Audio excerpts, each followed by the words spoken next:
এটাতে 300 disc brake use করা হয়েছে, যেটা কিনা যথেষ্ট বড়। আর পিছনে ইউজ করা হয়েছে 150 সেগমেন্টের টায়ার, যেটা কিনা যথেষ্ট মোটা। আসসালামু আলাইকুম, আমি সজীব মোহাম্মদ চলে আসলাম সুজুকি শোরুমে। আর দেখতে পাচ্ছেন আমি বসে আছি অনেক আকর্ষণীয় একটা বাইকের ওপর, সেটা হচ্ছে সুজুকি জিক্সার SF 250, যেটা জাপানিজ কোনো ব্র্যান্ডের মধ্যে প্রথম 250 সিসির বাইক চলে আসলো বাংলাদেশে। তো আজকের ভিডিওতে আমি এই বাইকটার ব্যাপারে ডিটেলস ইনফরমেশন দিব। অনেকে হয়তো এই বাইকটার ব্যাপারে জানার জন্য আগ্রহ নিয়ে বসে আছেন, তাদের উদ্দেশ্যে মূলত আজকের ভিডিওটা হবে। অর্থাৎ এই বাইকটিতে কী ধরনের ফিচার দেওয়া আছে, বর্তমান দাম কেমন, কয়টা কালারে পাবেন, কিনলে কেমন সার্ভিস পাবেন, এভরিথিং জানতে পারবেন আজকের পুরোটা ভিডিও জুড়ে। তাই অবশ্যই যারা কিনা চ্যানেলে নতুন আছেন অবশ্যই চ্যানেলটি সাবস্ক্রাইব করে পাশে থাকা বেল আইকনটি অন করে রাখুন, যেন পরবর্তীতে কোনো আপডেট মিস না হয়ে যায়। তো এনজয় করুন পুরো ভিডিওটি। তো বরাবরের মতোই যেমনটা আমরা বাইকের লুকস এবং ডিজাইন নিয়ে একটু আলোচনা করে থাকি, তো শুরুতেই বাইকটার লুকস এবং ডিজাইন নিয়ে একটু আলোচনা করি। তো দেখতে পাচ্ছেন শুরুতেই যে স্টিকারটা আছে এটা দেখা যাচ্ছে মানে গোল্ডেন কালারের মতো, এটা হচ্ছে SF 250 এখানে লেখা আছে। নিচের দিকে হচ্ছে জিক্সার SF এটা দেওয়া, আর SOCS Suzuki oil cooling system এটা দেওয়া আছে, যেহেতু এটা অয়েল কুল ইঞ্জিন। আর নিচের দিকে হচ্ছে সুজুকির ব্র্যান্ডিং করা, তো এগুলো স্টিকারিং পাবেন। আর সামনের দিকে সুজুকি এবং এখানে ABS এর ব্র্যান্ডিং করা আছে। আর SEP সুজুকি ইকো পারফরমেন্স এটার একটা স্টিকার পাবেন। আর পিছনের দিকে 250cc-র একটা স্টিকারিং করা, তো এগুলো স্টিকারিং করা আছে। এবং এটার কালার হচ্ছে ম্যাট ব্ল্যাক কালার, আর এটা হচ্ছে ম্যাট ব্লু কালার হবে। আর লুকস অ্যান্ড ডিজাইনের দিক থেকে অলমোস্ট আগের যে সুজুকি জিক্সার SF 155 ওটার মতোই কিছুটা লাগতেছে, বাট এটা কিন্তু আর একটু মানে বিগার লাগতেছে, যদিও এটার সাসপেনশন এবং হচ্ছে টায়ারগুলো একটু মোটা লাগতেছে। যদিও সামনাসামনি আসলে আপনারা অবশ্যই বুঝতে পারবেন ডিফারেন্সটা। তো এটার লুকস এবং ডিজাইন আপনাদের কাছে কেমন লাগে অবশ্যই কমেন্ট সেকশনে জানাবেন। তো এবার আমরা ডাইমেনশন নিয়ে কথা বলবো। বাইকটা লম্বায় রয়েছে 2010 মিলিমিটার, প্রস্থ 740 mm, এর উচ্চতায় 1035 মিলিমিটার এবং এর হুইল বেস হচ্ছে 1340 mm। আর এটার গ্রাউন্ড ক্লিয়ারেন্স যদি দেখাই, এটা 165 mm। তো আশা করা যাচ্ছে বাংলাদেশের যে কোনো রাস্তায় আপনারা চালাতে পারবেন, আশা করি কোনো ধরনের সমস্যা হবে না। আর এটার কার্ব ওয়েট 161 কেজি, যেটা অবশ্যই 250cc বাইক হিসেবে মানে লাইট ওয়েটের মধ্যেই পড়ে। আর এটার ফুয়েল ট্যাঙ্ক ক্যাপাসিটি হচ্ছে 12 লিটার। 250cc হিসেবে একটু কম মনে হয়েছে, আর একটু বেশি হলে ভালো হতো। আর আপনারা যদি একবার ফুয়েল ট্যাঙ্কটা ফিল আপ করেন তাহলে সেক্ষেত্রে কিন্তু অলমোস্ট 450 কিলোমিটারের মতো রেঞ্জ পেয়ে যাবেন, যেটা আমি বলবো লং ট্যুরের জন্য যথেষ্ট ভালো হবে। আর এখানে সিট হিসেবে দেখতে পাচ্ছেন স্প্লিট সিট ইউজ করা হয়েছে রাইডার এবং পিলনের জন্য, বরাবর যেরকম SF সিরিজে থাকে ওরকমই। আর পিছনের দিকে গ্র্যাব রেল দেওয়া আছে। আর এটার সিটের উচ্চতা হচ্ছে 800 mm, যেটা আমি বলবো মোটামুটি যাদের হাইট 5 ফিট 4 ইঞ্চির উপরে আছেন বা 5 ফিট 5 ইঞ্চির আশেপাশে, তারা কিন্তু ইজিলি রাইড করতে পারবেন আশা করি। আর সিটিং পজিশনের কথা যদি বলি, সিটিং পজিশন দেখতেই পাচ্ছেন মানে SF 155 যেরকম সিটিং পজিশন হুবহু বলা যায়, অলমোস্ট সিমিলারই লাগতেছে আমার কাছে বসে। আর হচ্ছে দেখতেই পাচ্ছেন খুব বেশি লিন হতে হচ্ছে না স্পোর্টস বাইক হওয়া সত্ত্বেও। তো আমার মনে হয় লং ট্যুর করলেও কোনো ধরনের ব্যাক পেইন বা রিস্ট পেইন হবে না, যেহেতু এটার হ্যান্ডেলবারটা যথেষ্ট আপরাইট। আর হ্যান্ডেলবারে কী ধরনের সুইচ আছে সেগুলো আপনাদেরকে দেখাচ্ছি। যেমন এখানে দেখতে পাচ্ছেন, ক্লোজলি যদি দেখাই, এটা হচ্ছে ইঞ্জিন কিল সুইচ। আর এখানে হচ্ছে স্টার্ট বাটন, তবে এখানে কিন্তু হেডলাইট অন অফ করার কোনো সুইচ দেওয়া হয় নাই, অর্থাৎ স্টার্ট দেওয়ার সাথে সাথে বাইকটার হেডলাইটটা জ্বলে থাকবে। আর এই পাশে হচ্ছে পাস লাইট, আপার ডিপার, ইন্ডিকেটর এবং হর্ন। তো হর্নের সাউন্ডটা কেমন আপনাদেরকে আমি একটু শোনাই। তো সাউন্ডটা শুনতেই পারলেন, যথেষ্ট পরিমাণ লাউড আছে। আমার মনে হয় সিটি রাইড করার জন্য মোর দেন এনাফ। তবে হাইওয়ে রাইড যদি বেশি করেন সেক্ষেত্রে এক্সট্রা একটা আপনারা হর্ন লাগাইতে পারেন। তো এই হচ্ছে মিটারটাও কিন্তু আগের মতোই রাখা হয়েছে, তবে এখানে আপনারা ফিচারগত দিক থেকে হয়তো বা আগেরটার থেকে বেশি পাবেন। যেমন এখানে গিয়ার ইন্ডিকেটর রয়েছে, স্পিডোমিটার, অটোমিটার, ফুয়েল গ্যাস ক্লক সব কিছুই পাবেন। তারপর নিউট্রাল এবং ট্রিপ A ট্রিপ B এগুলো তো আছেই, RPM মিটার সহ সব কিছুই পাবেন। মানে জিক্সার SF 155-এ যে ধরনের মিটার ইউজ করা হয় এটাতে কিন্তু সেম ধরনের মিটারটা ইউজ করা হয়েছে, আশা করি ওই ধরনের ফিচারই আপনারা পাবেন। আর এটা হচ্ছে বাইকটির হেডলাইটের ডিজাইনটাও কিন্তু আগের SF 155-এর মতো রাখা হয়েছে এবং এটা ফুল LED রিফ্লেক্টর। আশা করা যাচ্ছে সিটি রাইড আপনারা ইজিলি রাইড করতে পারবেন, তবে হাইওয়ে রাইড করতে গেলে হয়তো আপনাদের এক্সট্রা লাইট লাগতে পারে, যেহেতু এটা রিফ্লেক্টর। আর পাস মারলে কিন্তু দেখতে পাচ্ছেন, পাস মারলে এরকম আলো হবে। আর ইন্ডিকেটর দেখতে পাচ্ছেন, ইন্ডিকেটরটা কিন্তু আগের মতোই হ্যালোজেন বাল্ব ইউজ করা হয়েছে। এটা আসলে LED দিলে আমার মনে হয় খুব ভালো হতো। আর এটা হচ্ছে বাইকটির টেল লাইটের ডিজাইনটাও আগের মতোই রাখা হয়েছে, কোনো পরিবর্তন নাই, ফুল LED। এবং দেখতেই পাচ্ছেন এটাও দেখতে খুবই সুন্দর, আমার কাছে তো খুবই ভালো লাগে এটার স্পেশালি টেল লাইটের ডিজাইনটা। আর ইন্ডিকেটরগুলো তো আগেই বলছি, বাল্ব ইন্ডিকেটর। তো এবার আমরা কথা বলবো বাইকের হার্ট অর্থাৎ এর ইঞ্জিন নিয়ে। বাইকটিতে ইঞ্জিন হিসেবে ইউজ করা হয়েছে 249cc ইঞ্জিন, যেটা কিনা single cylinder 4 stroke 2 valve oil cooled FI engine, যেটা থেকে পাওয়ার প্রডিউস করে 26.5 PS 9300 আরপিএমে এবং 22.2 নিউটন মিটার টর্ক 7300 আরপিএমে। অয়েল কুল ইঞ্জিন হওয়ার কারণে জিক্সারের যে আসলে হিটিং ইস্যু সেটা কিন্তু এটাতে অনেকটাই কম হবে, অর্থাৎ আপনারা যদি লং ট্যুর করেন বা সিটি রাইড করেন সহজে কিন্তু হিট হবে না। আর দেখতে পাচ্ছেন রেডিয়েটরটা যথেষ্ট বড় একটা রেডিয়েটর ইউজ করা হয়েছে, আশা করি সহজে ইঞ্জিন হিট হবে না। আর আরেকটা জিনিস বলে রাখি, এটা যেহেতু হচ্ছে এফআই ইঞ্জিনের বাইক, যার কারণে এখানে কিক দেওয়া হয় নাই, শুধুমাত্র এই যে সেলফ স্টার্ট দিয়ে আপনাদেরকে বাইকটা স্টার্ট করতে হবে।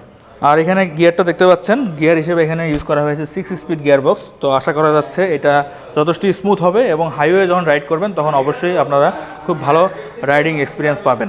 আর এই বাইকটাতে ইঞ্জিন অয়েল হিসেবে লাগবে 10W40, অর্থাৎ সুজুকির অন্যান্য বাইকে যে ধরনের গ্রেড ইউজ করা হয় ইঞ্জিন অয়েল গ্রেড হিসেবে লাগবে 10W40, এই ইঞ্জিন অয়েল গ্রেডটা ইউজ করবেন।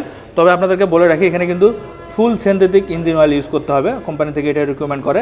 আর এখানে দেখতে পাচ্ছেন 1200 ml ইঞ্জিন অয়েল দেওয়া লেখা আছে, অর্থাৎ আপনাদেরকে 1200 ml ইঞ্জিন অয়েল ভরতে হবে। তবে যখন আপনারা প্রথম সার্ভিস করবেন সেক্ষেত্রে কিন্তু 1200 ml এর পাশাপাশি আরও 600 ml এক্সট্রা লাগবে। তো এই বিষয়টা আরও বিস্তারিত জানার জন্য শোরুমের নাম্বারে কল করে জেনে নেবেন, বা যখন আপনারা বাইকটা কিনবেন তখন সার্ভিস সেন্টার থেকে জেনে নেবেন।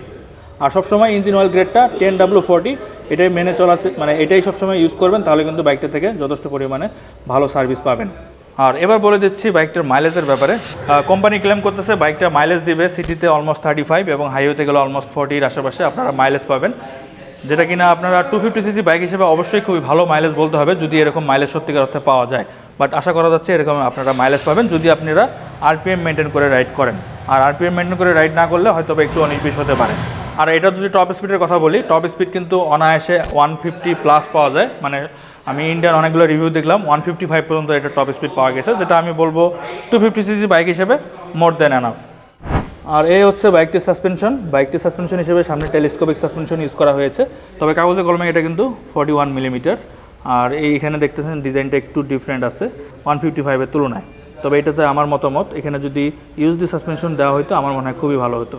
আর এখানে দেখতে পাচ্ছেন মনোশক ইউজ করা হয়েছে, তবে এটা মেবি আগেরটার থেকে আরও ভালো কোয়ালিটির। আর এটার কালারটা হচ্ছে হোয়াইট কালার। আর এসএফের আগে যে 155 থাকতো সেটাতে কিন্তু রেড কালার সাসপেনশন আসতো। তো আশা করা যাচ্ছে এটা বাংলাদেশের রাস্তায় যথেষ্ট ভালো ফিডব্যাক দিবে। আর এখানে ডিস্ক ব্রেক হিসেবে দেখতে পাচ্ছেন যথেষ্ট বড় ডিস্ক ব্রেক ইউজ করা হয়েছে। এটাতে 300 mm ডিস্ক ব্রেক ইউজ করা হয়েছে, যেটা কিনা যথেষ্ট বড় দেখতেই পাচ্ছেন। আর এখানে বাইব্রি ক্যালিপার ইউজ করা হয়েছে, যেটা কিনা 2 পিস্টন ক্যালিপার। আর সে সাথে রয়েছে ডুয়েল চ্যানেল এবিএস, সেটা রিংটাতে দেখতেই পাচ্ছেন। তো আশা করা যাচ্ছে আগের ভার্সনের তুলনায় অর্থাৎ 155-এর তুলনায় ডেফিনেটলি আপনারা এখানে ব্রেকিং রেসপন্স বেটার পাবেন। আর পিছনে ইউজ করা হয়েছে 220 mm ডিস্ক ব্রেক এবং এখানে দেখতে পাচ্ছেন ক্যালিপার হিসেবে বাইব্রি ক্যালিপার ইউজ করা হয়েছে, যেটা এখানে সিঙ্গেল পিস্টন ক্যালিপার। আর যেমনটা আগেই বলছিল ডুয়েল চ্যানেল এবিএস, তো এখানেও দেখতে পাচ্ছেন এবিএসের রিংটা দেওয়া হয়েছে। তো আশা করা যাচ্ছে আপনারা যতই হার্ড ব্রেক করেন না কেন কোনো চাকায় কিন্তু স্কিড করবে না। আর টায়ার সেগমেন্ট হিসেবে সামনে ইউজ করা হয়েছে 110/70 সেকশনের টায়ার। এখানে দেখা যাচ্ছে, ক্যামেরায় কতটুকু দেখা যাচ্ছে জানি না। সুখবর হচ্ছে এটা কিন্তু রেডিয়াল টায়ার, সচরাচর সামনের টায়ারে কিন্তু রেডিয়াল থাকে না, এখানে লেখাই আছে রেডিয়াল টায়ার। আর অ্যালোরুমের সাইজ হচ্ছে 17 ইঞ্চি। ডিজাইনটা কিন্তু একটু ডিফারেন্ট, আমার কাছে এটা বেশি ভালো লাগতেছে। আর পিছনে ইউজ করা হয়েছে 150 সেগমেন্টের টায়ার, যেটা কিনা যথেষ্ট মোটা রেডিয়াল টায়ার ইউজ করা হয়েছে। আর এগুলো হচ্ছে এমআরএফ ব্র্যান্ডের, এখানে দেখতে পাচ্ছেন এমআরএফ ব্র্যান্ডের ব্র্যান্ডিং করা আছে। তো যেহেতু সামনে এবং পিছনে উভয় ক্ষেত্রে আপনারা এক্সারসাইজ করে মোটা পাচ্ছেন, তাই অবশ্যই এটাতে কিন্তু আপনারা কর্নারিং করার সময় ডেফিনেটলি বেটার কনফিডেন্স পাবেন এবং হাই স্পিডে অনেক ভালো স্টেবল থাকবে। আর পিছনে দেখতে পাচ্ছেন টায়ার হ্যাগার দেওয়া আছে স্টক অবস্থায়, যার কারণে ধুলাবালি বা কাদা সহজে সিটে আসবে না। এবং এটার যে পিছনের যে এক্সটেনশনটা থাকে বা মাডগার্ড বলে যেটাকে, এটা কিন্তু যথেষ্ট চ্যাপটা করে দেওয়া হয়েছে, সহজে কিন্তু কাদাবালি সিটে আসবে না। আর চেন স্পকেটটাও কিন্তু আগের 155-এর থেকে একটু হলেও সাইজে বড় আছে। আর এখানে সারি গার্ড স্টক অবস্থায় দেওয়া আছে। তো এই হচ্ছে এক্সস্ট পাইপ, সাউন্ডটা কেমন সেটা আপনাদেরকে শোনাচ্ছি। তো এক্সস্ট পাইপের ডিজাইনটা কিন্তু একটু চেঞ্জ আছে, জোরে দাও জোরে।